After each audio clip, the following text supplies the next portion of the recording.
Assalamu alaikum warahmatullah.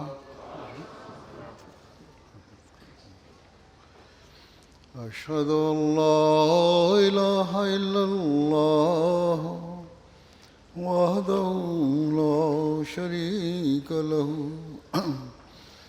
وأشهد أن محمدا عبده ورسوله أما بعد فأعوذ بالله من الشيطان الرجيم بسم الله الرحمن الرحيم الحمد لله رب العالمين الرحمن الرحيم مالك يوم الدين إياك نعبد وإياك نستعين اهدنا الصراط المستقيم صراط الذين أنعمت عليهم غير المغضوب عليهم ولا الضالين. Today you have gathered here to participate in the National Ijtima of Majlis Khudam al-Ahmadiyya.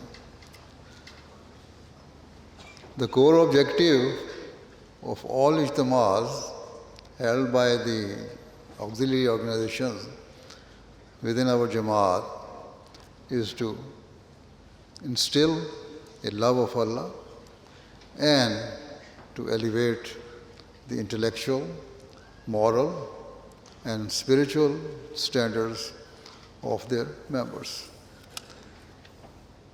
This is the principal purpose. You, as members of Majlis Khudam al-Ahmadiyya and Al-Fal al-Ahmadiyya, should always keep at the forefront of your minds. In terms of Atfal, the education children receive in this country has the effect of broadening their minds at a young age. I have personally seen children as young as 10 ask very insightful and perceptive religious questions that demonstrate their ability to comprehend many religious concepts at an early age. With this in mind, today I wish to discuss how our Khuddam and Atfal can best fulfill their religious objectives in today's world. As I have said, the core purpose of being a member of Majlis Khudam al-Ahmadiyya or Atfal al-Ahmadiyya is to enhance your religious, intellectual, and spiritual standards. At Ijtimas, alongside religious and academic programs, you also have the opportunity to participate in sports and games, which I am sure many of you enjoy. However, your main priority should not be on the game itself or on who wins or loses. Instead, the primary objective of sports or games at the events arranged by the auxiliary organizations is to help members develop physical strength and fitness, as this will help them to fulfill the rights of Allah and their religious and educational development. Unfortunately, in today's world, many young people spend all their free time online, streaming content, watching TV, and playing video games, instead of engaging in healthy outdoor games and activities. Thus, sports and games at our ijtimas are designed to encourage you to be outdoors, to get fresh air and improve your physical fitness.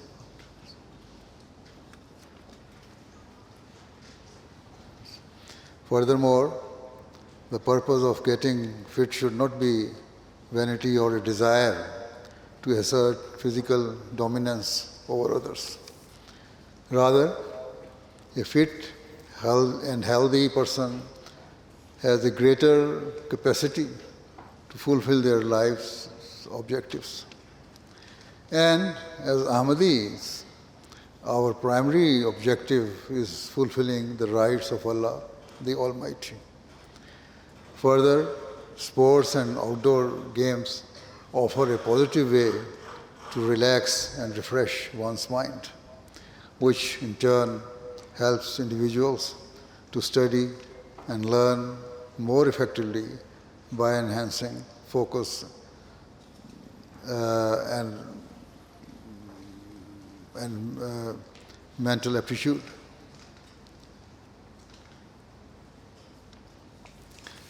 Hence, taking time out for games and sports helps young people in their pursuit of secular education and religious knowledge. As I said, the real objective of our sports events or competitions is not to win or lose the match or tournament. We should not act like those worldly people who often consider sports as a matter of life or death and who get into heated arguments, brawls, or resort to foul play to gain an advantage. Regrettably, even among Ahmadis, personal interests or ego can sometimes lead to poor behavior. For example, earlier this year, I instructed that the Masroor cricket tournament be cancelled because it became apparent that personal interests and inflated egos had overtaken the hearts and minds of some of those involved. Instead of fostering brotherhood, it was causing friction and grudges to develop.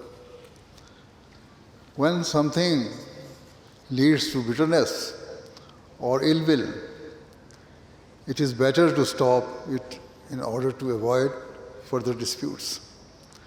Hopefully, those who have deviated from the true objectives may reform and improve themselves. As Ahmadis, when you play any sport or game, you must exhibit a true spirit of sportsmanship. Indeed, an exceptional standard of manners, tolerance, and respect for others should distinguish our Ahmadi youth from others. Otherwise, if we do not manifest higher moral standards, then what is the benefit of being an Ahmadi? Thus, I reiterate that sports programs are organized to enhance the physical and mental well-being of our Khuddam and Atfal, so they can fulfill their duties to Allah, to humanity, and serve the Jamaat in an excellent way. Conversely, idly watching TV or scrolling endlessly on electronic devices can damage your physical and mental health. Moreover, the internet is replete with dangerous and immoral content, freely available, that serve to erode moral values and fuel hate. Now, AI is adding a new dimension. This is something I have warned about for many years, and now we are seeing the horrifying results on a near daily basis. In recent times, there have been horrific reports of teenagers committing suicide due to a cyber bullying or consuming appalling online content that causes serious mental harm. For example, recently it was reported in the media that a teenager in the United States committed suicide with the help and encouragement of ChatGPT. Moreover, violent videos or extremist ideologies promoting hate have flooded the internet and are causing immense harm to the individuals who view them and the wider society. Just a few days ago, after a prominent political activist was killed in America, the state governor publicly urged young people to switch off their devices, to go outside, to spend time with their families and serve their communities. With the grace of Allah, Ahmadis, under the guidance of Khilafat, are warned from a young age about the dangers and perils that exist in contemporary society. For example, if we look back to the time of Hazrat Muslim Maud, we observe that he paid very close attention to moral training of different groups of people according to their needs, capabilities, and environment. With great wisdom, he outlined their responsibilities and objectives. As part of this, he established Majlis Khudam al-Ahmadiyya and directed Ahmadi youth according to their age and potential. As I am sure most of you will be aware, he bestowed upon Khudam al-Ahmadiyya, a momentous and profound slogan that nations cannot be reformed without the reformation of their youth. This slogan was and remains an immense and profound challenge for all Khudam to rise to. These words bear witness to the fact that it lies upon you as Khudam to spiritually and morally reform your nations.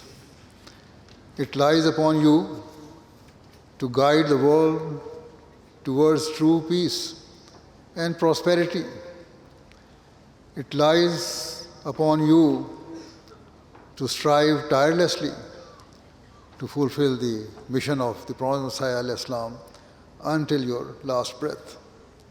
However, before you turn to others, you must look inwards at your own state. It is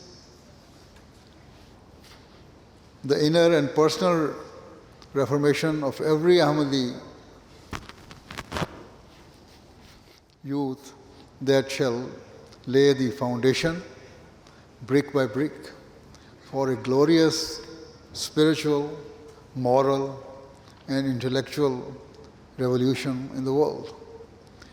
This is what the slogan given to you by Hazrat Muslim Maud Rizal Anhu truly represents. As I have said, being physically fit and well will help you achieve these objectives. Various studies and reports prove that people who are physically fit and who are intellectually disciplined and hardworking are better able to control their emotions and make sound judgments. This not only benefits them but also enables them to contribute positively to the wider world, as they tend to have a more mature and insightful thought process. Ultimately, when they think deeply and intelligently, especially as members of Khudam al-Ahmadiyya, who have pledged to prioritize their faith over all worldly matters, they are drawn towards the existence of God. Therefore, the core philosophy underpinning the profound slogan given to you by Hazrat Muslim Maud anhu is that if our Khudam and Atfal diligently seek to develop their characters and conduct, then every Ahmadi youth has the potential to become a shining star of Ahmadiyyat. Thus, every program and speech at the Ijtima is geared towards cultivating a mature state of mind and facilitating your spiritual, moral, physical, and intellectual development. And always remember that the primary means of gaining religious knowledge is the study of the Holy Quran. This is why our local events and ijtimas routinely include academic competition related to its recitation and study. Just as we require food and water to fuel our physical bodies, Allah has bestowed upon us through the Holy Prophet ﷺ the Holy Quran as a source of everlasting spiritual sustenance to nourish our souls. Consequently, it was to emphasize to all of you the indispensable nature of the Quran and its limitless blessings that I chose the Holy Quran, a casket of jewels, as the theme for this year's Ijtima. Often, when children reach the age of 7 or 8 and complete the first reading of the Holy Quran, they or their parents write to me requesting their Ameen. It should not be that they consider the Ameen as the final step or objective. Rather, completing the Quran for the first time should mark just the beginning of a lifelong, ever-deepening bond with the words of God. So all Khudam and Atfal should recite the Holy Quran daily, understand its meaning, and sincerely strive to act upon its teachings. Instead of wasting time watching inappropriate films or programs, or wasting countless hours on the internet and social media, make it your firm objective to increase your knowledge of the Holy Quran and its teachings. Consider the Quran to be the means of your reformation and of forging a close bond with Allah the Almighty. It will guide and direct you towards contributing positively to society. So read and cherish every word. As a believer, this should always be your objective. Sometimes the translation can be difficult to understand, and so, in addition, you should read the Quranic commentaries published by the Jamaat.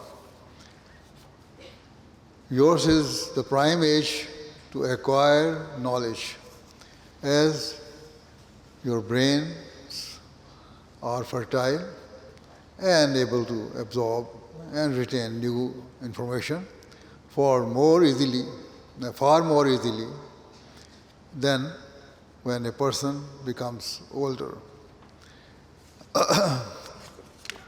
Apart from studying the Quran, you must also study the blessed life and character of the Holy Prophet ﷺ, because his entire life is a timeless example for us to learn from and emulate. Indeed, Allah the Almighty has stated that if a person wishes to gain his nearness, they should strive to tread upon the path of the Holy Prophet ﷺ. It is narrated that a person asked Hazrat Aisha radhiyallahu anha about the Holy Prophet ﷺ's morals. In reply, she asked, "Have you not read the Holy Quran?" The Holy Prophet's character was the Holy Quran. By this, she meant that every word and deed of the Holy Prophet ﷺ was in perfect harmony with the teachings of the Holy Quran. So it is the noble example of the Holy Prophet ﷺ that we should always try to follow. Only then can we live as a true Ahmadi Muslims. Only then can we fulfill our pledge to give precedence to faith over worldly matters. Only then can we assist in the divine mission of the Prophet Messiah alayhi salatu wasalam. Furthermore, only if you sincerely commit to applying what you have learned here in your daily life, will there be lasting benefit of having participated in the Ijtima. It is not enough to merely try to build your connection with God just over these 2 or 3 days.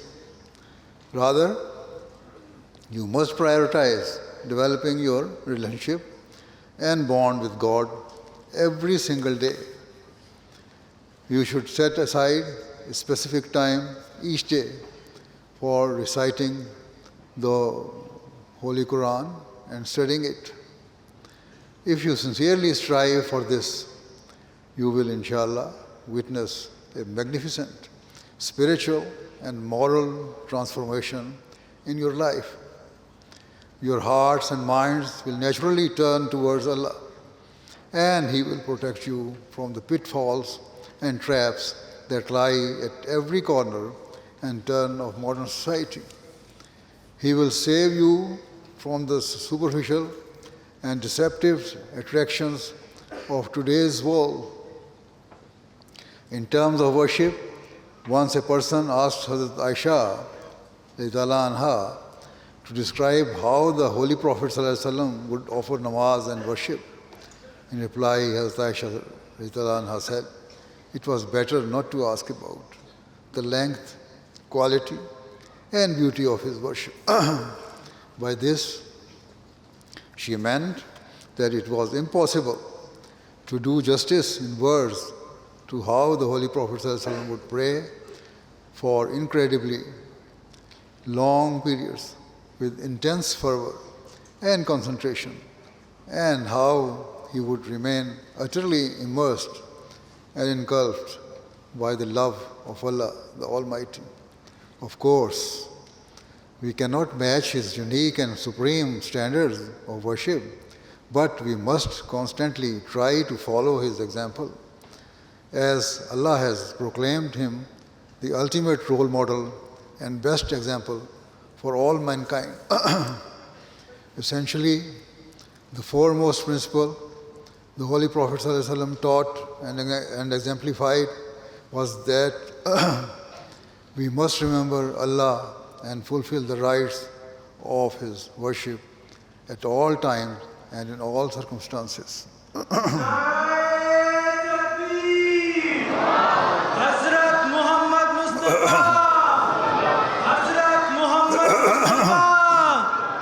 Hazrat Muhammad Mustafa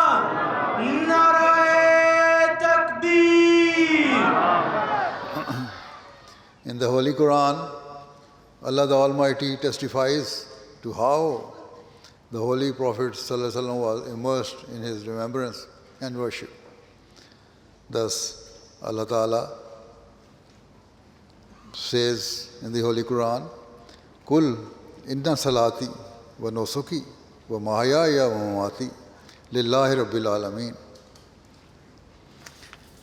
Say, my prayer and my sacrifice and my life and my death are all for Allah, the Lord of the worlds. Here Allah Himself testifies to the fact that the Prophet's ﷺ's every breath, every act, and every word was all purely for the sake of Allah, the Lord of all the worlds.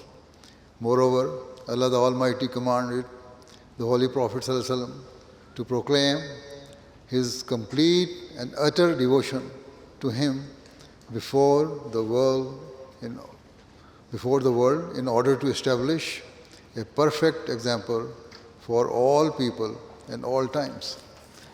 Having presented the example of the Holy Prophet ﷺ, Allah Ta'ala says that those who claim to accept the Prophet of Islam ﷺ must strive to follow his example with a firm conviction that Allah is their Lord, their Creator, and the source of all that is good in their lives. Therefore, today, if you are fortunate enough to excel in your studies or achieve a high rank in your profession, never attribute your success to your own qualities or virtues. Instead, always consider every success and blessing to be purely due to the grace and mercy of Allah. Without a shadow of doubt, if a person truthfully reflects upon their own weaknesses, they will soon recognize Allah's immense favor and mercy, and they will bow down before Him with ever greater humility and gratitude. Their worship will be purely for His sake, and He will be their priority at all times. Otherwise, if you let your careers or professions or worldly activities become your idol and permit them to lead you away from fulfilling the rights of Allah, it will be an extremely grave matter. For example, if a person neglects or unduly delays namaz because of worldly pursuit, it shows he gives priority to such things over God Almighty. The Holy Prophet ﷺ expressed great displeasure and anger at such people by stating that neglecting namaz takes a person towards shirk and towards a state of disbelief. Thus, every Ahmadi must prioritize their 5 daily prayers and worship and seek to follow the example of the Holy Prophet ﷺ, about whom Allah Ta'ala testified that his prayers, sacrifices, and everything were for the sake of Allah alone. So you must never let work or worldly matters interfere with this sacred duty. Otherwise, raising slogans of Allahu Akbar or claiming to love the Messenger of Allah Sallallahu Alaihi Wasallam are rendered empty and meaningless words. We can only follow his blessed example if we truly consider Allah to be our Lord, the sole provider and sustainer of all mankind, and the one who alone can fulfill all our needs. Furthermore, another fundamental virtue instructed by the Holy Quran is truth. We must hold fast to the truth in every situation, no matter how difficult or challenging. The Holy Prophet ﷺ's standard of honesty was so utterly flawless that even his enemies could not accuse him of falsehood. Even Abu Jahl, his biggest opponent, admitted he could not call the Holy Prophet ﷺ a liar because he had never heard or seen him speak a false word. Despite this, Abu Jahl could not be rightly guided as he was motivated by extreme enmity and consumed by stubbornness and a love of idol worship. Thus, he would say that while the Holy Prophet ﷺ was not a liar, he considered his teachings to be false. Yet, it is a matter of common sense that a person known for the highest standards of honesty and integrity would not present a false teaching to the world. Nonetheless, those bent on rejecting the truth will always find ways to remain in a state of disbelief. Many further incidents demonstrate how, even before his claim to prophethood, the Holy Prophet ﷺ standard of truth was immaculate. Thereafter, upon his claim of prophethood and spreading Islam's teachings, he desired for his followers to uphold the highest standards of truth and honesty. It is narrated that on one occasion, while sitting with some of his companions, the Holy Prophet ﷺ said, "Shall I inform you about the most grievous and grave sins?" Firstly, he mentioned shirk, associating partners with Allah. Then he mentioned disobeying one's parents. Next, the Holy Prophet ﷺ said that to kill someone unjustly was a grave sin. Of course, it is obvious to all of us that murder is a heinous crime and is something we all understand. Finally, the Holy Prophet ﷺ stated that making false oath or promise is also a very major sin. The fact that it was listed alongside shirk and unjustly taking a life proves just how much falsehood is detested by God Almighty. The Holy Prophet ﷺ explained that if a person lies or makes promises they do not intend to fulfill, it is because they seek to unjustly seize the rights of others. They are driven to falsehood in order to serve their own interest at the expense of others.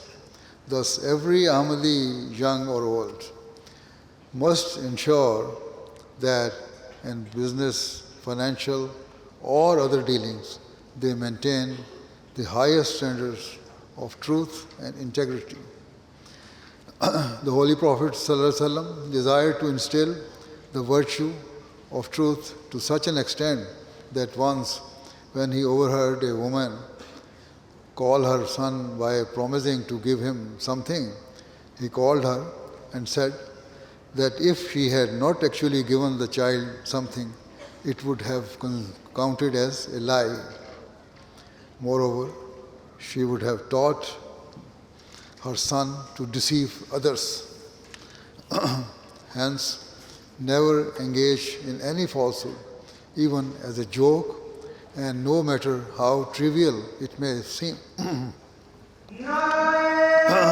Takbir! Hazrat Muhammad Mustafa! Rahmatul lil Alameen! Narae Takbir! Absolute honesty ought to be the hallmark of every Ahmadi. Only then will our Jamaat, underpinned by a pillar of countless truthful souls, be in a position to enlighten the world and guide them toward bowing down before Allah, the Almighty, and worshipping Him. Another immoral practice that has developed among some of our people is spreading gossip. exaggerating the truth, betraying confidences, and reveling in the distress of others, all for the sake of their cheap amusement or to provoke conflict. In this age of social media, it is easier than ever to spread disinformation and rumors. People often excuse this behavior by labeling as a joke, but such vindictive actions can cause grudges, malice, and hatred to ignite. It can even lead to fighting and the breakdown of social order. Hence, you must never engage in such things. Instead, if you are to use social media, use it for spreading positivity and truth. Use it to convey the commands of Allah, the Almighty, the teachings of the Holy Prophet ﷺ, and the moral and spiritual lessons of the Prophet Messiah. Do not use it as a means of vulgar entertainment or to spread vain and immoral things. Do not use it to distress others or to fuel hatred and division. Use social media for good and righteous things alone. During my recent address to Lajna during the Germany Jalsa Chalana, I mentioned that while taunting or gossiping behavior was traditionally associated with women, regrettably, now due to the effect of social media or partaking in improper gatherings, men are often the worst offenders. The Holy Prophet ﷺ strictly prohibited such conduct, stating that the worst of mankind is a person who has two faces, meaning a person who says one thing to one person and another thing to someone else, either for their amusement, to satisfy their ego, or to cause hatred and social unrest. Save yourselves from such shameful conduct, as these are the traits of a hypocrite. Only by avoiding this behavior can we act upon the commandment to excel in righteousness. Otherwise, our claim and stated ambition to bring forth a spiritual revolution in the world shall be rendered meaningless. If we wish to change the world for the better, we should first ask ourselves how the Holy Prophet ﷺ ignited a spiritual revolution in his companions' hearts. Those same people who once were mired in a pit of ignorance, immorality, and illiteracy, transformed into the most noble and moral people on the face of the earth, and soared to such spiritual heights that those armed with worldly knowledge alone could never reach. This transformation was a direct result of their unwavering dedication to seeking the Holy Prophet ﷺ's guidance at every turn. For example, once a person asked the Holy Prophet ﷺ how to ensure that he would go to heaven. People now commonly ask this question. In reply, the Holy Prophet ﷺ said, he must worship Allah alone and never associate partner with him. One thing. He told him to perform salat in congregation and to give zakat to spend in the way of Allah. Further, the Holy Prophet ﷺ instructed him to show love and mercy to his relatives. If he did all this, he would enter paradise. In terms of showing love to one's relatives, it includes all of one's relations. It is a cause of deep regret that some young Ahmadi women write to me expressing their grief because their husbands or in-laws forbid them from seeing their own families. Such behavior is a direct violation of the teachings of Islam. And so those guilty of such cruelties should reform themselves and treat their wives and daughters-in-laws with love and compassion. If the husband's parents are the cause of such distress, then they should be reminded that Allah and His Prophet ﷺ have given the glad tidings of paradise for those who care for their relatives. And so, why do they try to stop their daughters-in-laws from doing so? Remember, if your loved ones prevent you from fulfilling the commands of Allah or His Messenger ﷺ, then whilst remaining within the confines of good manners, children have a duty to guide their parents. There is nothing inappropriate about this. Recently, a khadim asked me, to what extent must a person listen to his parents? I advised him to honor and obey them unless what they said violated the command of Allah and the teachings of Islam. In such circumstances, a child can and indeed should take a stand for the sake of his faith and reject what his parents say. However, even then, they should try to guide their parents with love and kindness. Now, as we reach the end of this Ijtima, I wish to reiterate the importance of studying the Holy Quran. Unquestionably, when you read the Quran carefully, you will find a wealth of divine wisdom within it, guiding you on what to embrace and what to avoid. I have only touched upon a fraction of its teachings.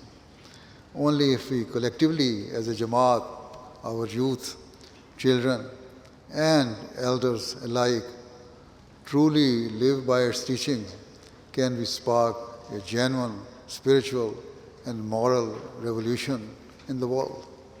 Otherwise, without an inner transformation, our claims of changing the world shall amount to nothing but empty words.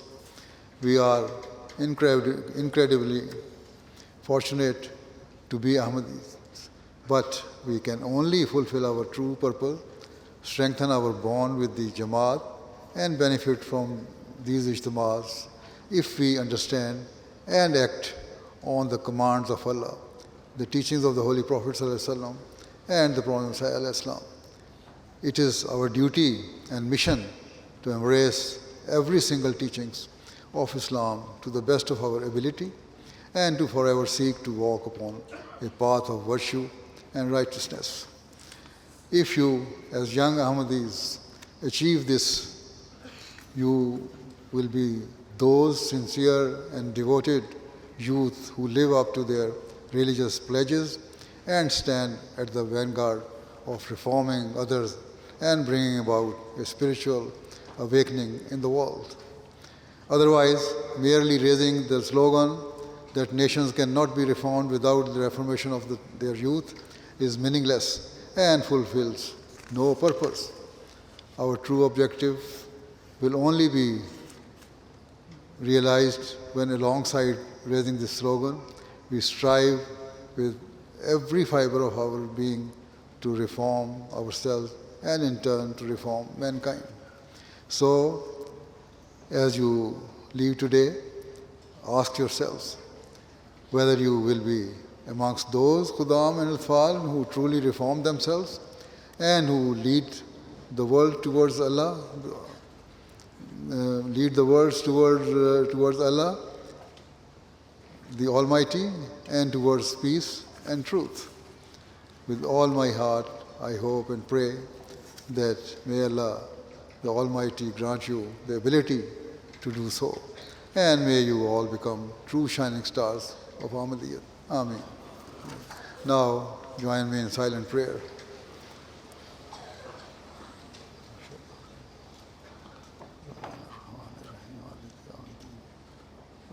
نستعين اهدنا الصراط المستقيم أنعمت عليهم غير المغضوب اللهم صل على محمد صليت على إبراهيم وعلى آل إبراهيم وبارك على محمد وعلى آل